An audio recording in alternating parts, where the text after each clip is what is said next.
ચાલો બાળકો, આજે આપણે બીજો એક છોડ જોઈશું. આ પ્લાન્ટ છે, પ્લાન્ટને છોડ કહે છે. એના અંદર 3 કલરના ફૂલ છે.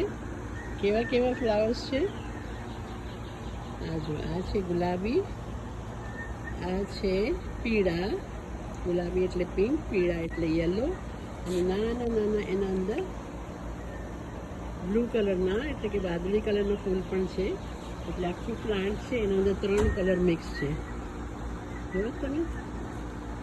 બહુ સુંદર લાગે છે ને ફ્લાવરનો પોટ. અને અહીંયા બીજો એક છે, એના અંદર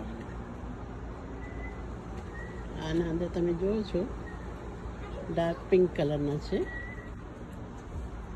ને. અને બાજુમાં જે છે એ તુલસીનો છોડ છે, બેસિલ લીવ્સ. અને ઉપર છે એ શું છે, આ છે કોઈ છોડ છે જેના અંદર પાંદડા છે સારા. અને આ અહીંયા આ એક બીજો છોડ છે. બધા અલગ અલગ છોડ છે જેના અંદર સરસ મજાના ફૂલ ઉગેલા છે. ચાલો ફરી મળીશું આપણે